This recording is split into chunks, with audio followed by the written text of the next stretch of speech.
जय श्री राधेश्याम, जय जय श्री राधेश्याम।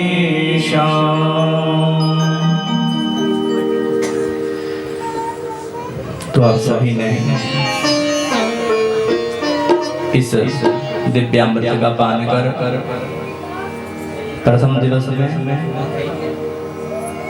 भगवान के महात्म्य का श्रवण किया। आज महात्म्य के बाद आप द्वितीय दिवस में पहुंचे। आप सभी का हार्दिक धन्यवाद कि आपने कीमती समय यहाँ कथा में दिया। तो आइए हम भाव के साथ भगवान को अपने ध्यान में रखकर, क्योंकि आप सभी के अंदर भगवान विराजमान है। वो प्रत्यक्ष अप्रत्यक्ष रूप में हर स्थान पर हर व्यक्ति के ध्यान में विराजमान है। तो आप सब इसी बात को ध्यान में रखकर भगवान की कथा कीर्तन में अपनी सहयोगिता देंगे। तो कल हमने श्रवण किया, बहुत अच्छे अच्छे व्याख्यान महात्म्य में आए कि भागवत पुराण के श्रवण से ऐसा कोई पापी नहीं जो ना तरे। ऐसे ऐसे पापी भी तर गए जिन्होंने जन्म लेने के बाद पाप के सिवा और कुछ नहीं किया। तो ये पूछना ही गलत होगा कि भागवत के श्रवण से किस प्रकार के पापी तर सकते हैं। अर्थात हर प्रकार के पापियों को तारने का एकमात्र उपाय श्रीमद् भागवत है। और ऋषियों और मुनियों ने अनेक जन्मों तक तप किया, इसलिए कि हम और आपके पास यह दिव्यामृत पहुंच सके। परंतु हमारी यह कमी है कि हम उसका लाभ नहीं उठा पाते। हर कार्य के लिए हमारे पास समय होता है, परंतु भगवान के नाम संकीर्तन के लिए भैया किसी के पास समय ही नहीं है। तो क्योंकि ये भगवान की माया है। जब माया जगड़ती है तो भगवान के नाम संकीर्तन से ही छुड़ाती है। परंतु हमारा प्रयास होना चाहिए कि भगवान के नाम के लिए अवश्य थोड़ा सा समय निकालें, क्योंकि बाकी तो एक दिल लगाने की प्रक्रिया है। इस संसार में व्यक्ति ऐसे ही ना रह जाए। तो कल हमने धुंधुकारी को मोक्ष प्राप्त हुआ, यह कथा श्रवण की। यह कथा दो प्रकार से चल रही है। एक तो सुखदेव जी महाराज राजा परीक्षित को सुना रहे हैं, और दूसरा सूत जी महाराज सौनकादि 88,000 ऋषियों और मुनियों को। अब यह आज से हजारों लाखों करोड़ों वर्ष पूर्व की कथाएं हैं। यह हमारे लिए सिर्फ इस धरा पर इसीलिए हैं कि प्राणी मात्र का कल्याण हो। अब ये जो 88,000 ऋषि मुनि हैं, ये बहुत ही तार्किक बुद्धि के हैं। ये सूत जी महाराज के आगे अनेकानेक प्रश्न रखते हैं। हम और आपकी तरह नहीं कि जो बोल दिया वही सत्य है। भाई सत्य जो होगा वही बोलेंगे, जो झूठ है वो झूठ है, और सत्य केवल हरि का नाम जो सदा रहेगा। पहले था, अब है, बाद में रहेगा। तो इसलिए भगवान का नाम ही सत्य है। तो प्रथम स्कंद में परमात्मा को प्रणाम करते हुए निष्कपट धर्म क्या है, भागवत, उसका हमने श्रवण किया। अब सौनकादि जो 88,000 ऋषि मुनि हैं, वो सूत जी से फिर प्रश्न करते हैं। अब ये प्रश्न करने में बहुत ही तेज हैं। कोई ना कोई इनके दिमाग में चर्चाएं चलती रहती हैं, क्योंकि सत्संग यही है कि सत्य की बातें दुनियादारी की बातों से आपको ना कुछ मिला है ना कुछ मिलेगा, वो सिर्फ एक आदमी को फंसाने का जरिया है। तो दुनियादारी की बातें ऋषि मुनि कभी नहीं करते, केवल मात्र सत्संग जो हरि कथा है उसी का श्रवण करते हैं।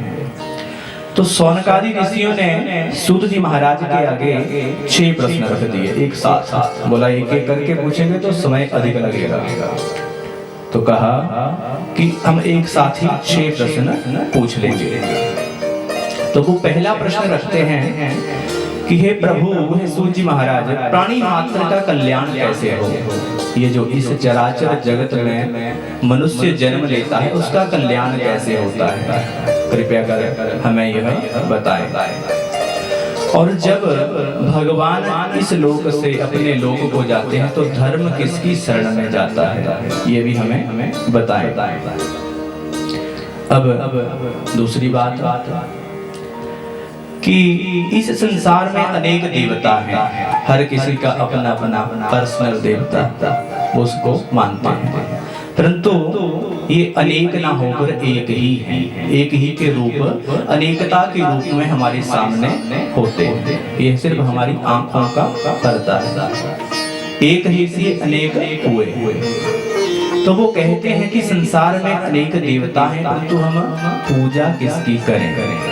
कोई एक प्रत्यक्ष या अप्रत्यक्ष देवता हो जिसको हम पूज सके। 3 प्रश्न हो गए। फिर कहा कि भगवान लीला करने के लिए अवतार क्यों लेते हैं? अगर लेते हैं तो कितने ले लिए और कितने लेंगे, यह भी हमें बताएं। क्योंकि हम किसी चीज को अगर पूजते हैं तो उसके बारे में ज्ञान होना आवश्यक है, क्योंकि अधूरा ज्ञान विनाश का कारण होता है। बिना ज्ञान के कुछ भी संभव नहीं है। तो आप जिस देवता की पूजा करें, जिस ऋषि मुनि की पूजा करें, जिस प्रभु की पूजा करें, उसके बारे में पहले ज्ञान होना अत्यंत आवश्यक है। अब भगवान श्री शिव की पूजा कर रहे हैं और उसके विधान का ज्ञान ना हो तो वो अर्थ का अनर्थ भी हो जाता है। इसलिए प्राणी मात्र किसी भी देवता की पूजा करे तो पहले उसका नियम क्या है यह जान लें, अन्यथा हम तो अपने मोक्ष की कामना से कोई भी कार्य करते हैं, परंतु वो फिर संकट में भी पड़ जाते हैं। व्यक्ति बोलता है कि हम तो भैया इतने पुजारी हैं, हमें कष्ट क्यों आ रहा है? सुबह शाम भगवान के आगे अगरबत्ती लेकर चले रहते हैं, फिर भी अनेक कष्ट हमें जकड़ रहे हैं। तो भैया कारण ये है कि अब आपने तो चिट्ठी डाल दी, परंतु वो आगे पहुंची या नहीं वो क्या होता। तो वो चिट्ठी पहुंचाने का जरिया आपका स्पष्ट और शुद्ध और सात्विक होना चाहिए, तभी आप भगवान के पास पहुंच सकते हैं, भगवान का साक्षात्कार कर सकते हैं। और सौनकादि ऋषि कहते हैं कि जो प्राणी इस संसार में जन्म लेता है उसका कर्तव्य क्या है? वो सिर्फ निंदा चुगली इसी काम के लिए है, कुछ और भी उसे करना चाहिए। और उन्होंने प्राणियों के हित की इच्छा से बहुत ही सुंदर प्रश्न किए। अब इन प्रश्नों का उत्तर देने से पहले अभी उत्तर नहीं दिया और सूत जी बहुत प्रसन्न हो गए कि कितने अच्छे और सुंदर प्रश्न सौनकादि ऋषियों ने पूछे। अब सूत जी महाराज जो है वो कथा का श्रवण करवाने में बहुत ही चतुर है। तो पहले देख लेते हैं कि पात्र है या कुपात्र है। अब उन्होंने देखा कि बहुत ही सुंदर प्रश्न करने वाले ये सौनकादि 88,000 ऋषि मुनि हैं। तो वो कहते हैं यम प्रप्रजन्दमनुपेतमपेत कृत्यं द्वैपायनो बिरह कातरा जुहाव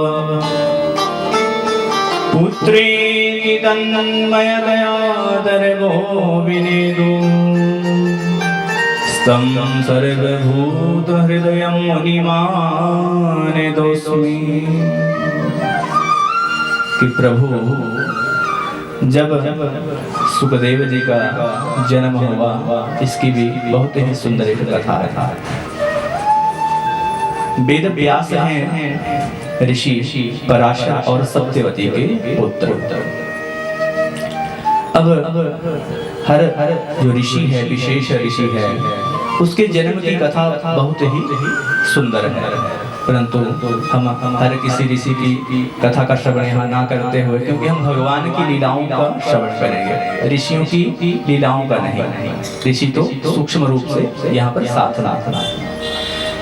तो सूत जी महाराज कहते हैं कि हे शौनकादि ऋषियों, जब सुखदेव का जन्म होने का समय था, तो कैसा समय? अब ऋषि पराशर और सत्यवती के पुत्र हैं महर्षि वेदव्यास। तो वेदव्यास और माता आरुणि के पुत्र हैं भगवान सुखदेव। अब सुखदेव ऐसे हैं कि उनका जन्म भी कोई मामूली जन्म नहीं हुआ। वो माता के गर्भ में ही बैठ गए आसन जमा के कि बाहर नहीं आएंगे इस संसार में। अब माता को भी कष्ट हो गया कि 12 वर्षों तक अगर गर्भ में ही बैठा रहेगा तो कैसे काम चलेगा। यहाँ 1 वर्ष निकालना भी माताओं को पता होता है कि क्या है। तो माता ने वेद व्यास से कहा कि आप भी भगवान हैं, भगवान का साक्षात कार्य करवा सकते हैं, तो कृपया करके कुछ हल निकालिए, नहीं तो गोविंदाय नमः वैसे ही हो जाएगा।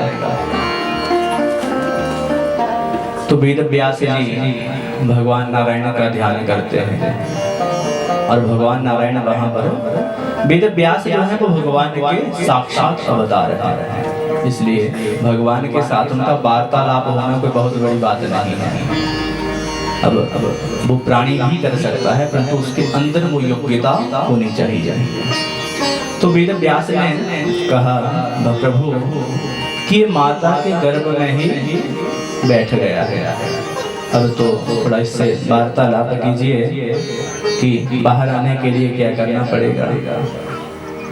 तो नारायण जी सुखदेव जी से पूछते हैं कि आप बाहर क्यों नहीं आ रहे हैं, इस संसार से आप क्यों डर रहे हैं? बोला प्रभु इस संसार में आते ही आपकी माया मुझे जकड़ लेगी, मुझे इस माया से बहुत डर लगता है।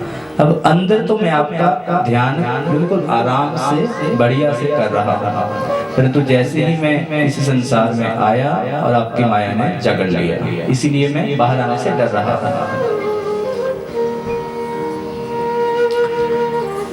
अब सुखदेव जी कहते हैं कि मैं सिर्फ एक शर्त पर बाहर आ सकता हूँ कि आप पहले मुझसे वादा करें कि जब मैं बाहर आऊंगा संसार में तो आपकी माया मुझे ना जकड़े। नारायण कहते हैं अब विश्वास तो करना पड़ेगा, इसको दिलाना ही पड़ेगा, तभी यह माता संकट से छूट पाएगी। तो इस प्रकार से सुखदेव जी का जन्म हुआ। वो भगवान के साथ वादा करके ही बाहर संसार में पहुंचे। सुखदेव जी का जब जन्म हुआ तो बेशक पिता विद्वान हों, परंतु अपने बच्चों को संस्कार देने के लिए फिर भी वो चाहते हैं क्योंकि हमसे भी अच्छा विद्वान को इसको ज्ञान दे। तो सुखदेव जी को ज्ञान कौन देते हैं? जनक जी महाराज। जनक जी सुखदेव जी के गुरु रूप में उनको आत्म ज्ञान का विधान बताते हैं। अब रहे हैं तो वो ज्ञानी। सुखदेव जी साक्षात्कार पहले ही कर चुके हैं भगवान का, परंतु फिर वेद व्यास कहते हैं कि इसको थोड़ा सा आत्म ज्ञान देना आवश्यक है। इसलिए सुखदेव जी को वेद व्यास जी राजा जनक के पास भेज देते हैं और वहां से ज्ञान प्राप्त कर फिर वो हरि नाम संकीर्तन से जुड़ जाते हैं।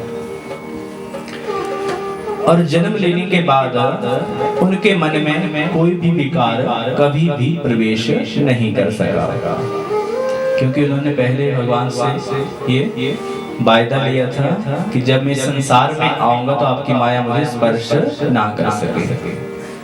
तो इस प्रकार सुखदेव जी का जन्म हुआ। तो हरि के नाम के लिए, भगवान के नाम के लिए, संकीर्तन के लिए हर किसी के पास समय होना चाहिए, निकालना चाहिए। नहीं तो जैसे आए हैं वैसे ही चल पड़ेंगे, ना किसी ने पूछा ना किसी ने देखा। तो आइए हम भी हरि नाम के लिए थोड़ा सा समय निकालें, उसके बाद अगले प्रसंग में प्रवेश करें। सभी भाव के साथ मिलकर प्रवेश करेंगे, मीठी मीठी तालियों के साथ। हो हरि सुमिरन दाते रखया केड़ा मेला हो बंदया, हरि सुमिरन दाते रखया केड़ा मेला हो बंदया,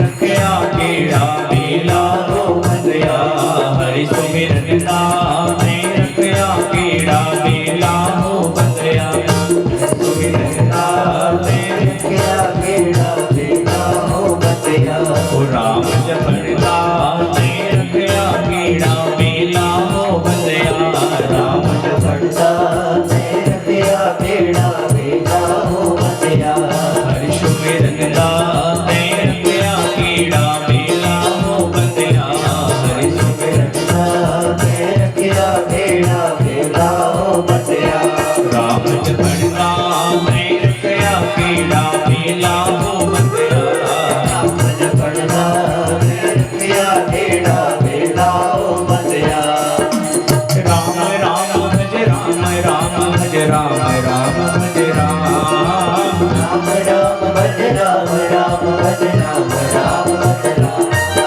राम राम भज राम, राम भज राम, राम भज राम, राम भज राम, राम भज राम, राम भज राम, राम राम भज राम, राम भज राम, राम भज राम, राम राम भज राम, राम भज राम, राम भज राम, ओ राम राम भज राम, राम भज राम, राम भज राम, राम राम भज राम, राम भज राम, राम भज राम, हरि सुमिरन दाते रखया केड़ा मेला हो बंदया, हरि सुमिरन दाते रखया केड़ा मेला हो बंदया, राम जपड़दा ते रखया केड़ा मेला हो बंदया, राम जपड़दा हरि बोल केड़ा मेला हो बंदया।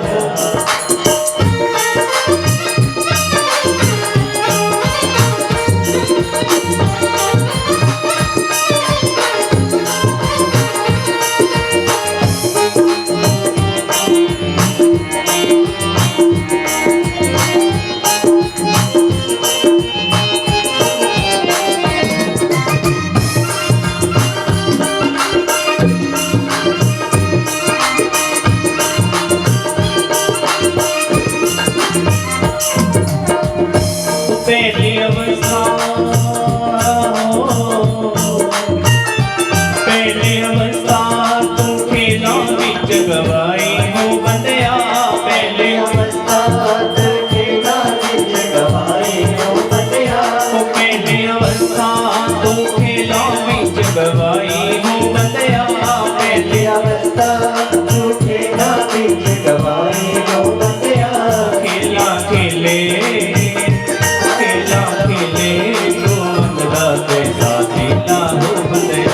हरि सुमिरन दाते रखया केड़ा मेला हो बंदया, ओ राम जपड़दा ते रखया केड़ा मेला हो बंदया, राम जपड़दा ते रखया केड़ा मेला हो बंदया।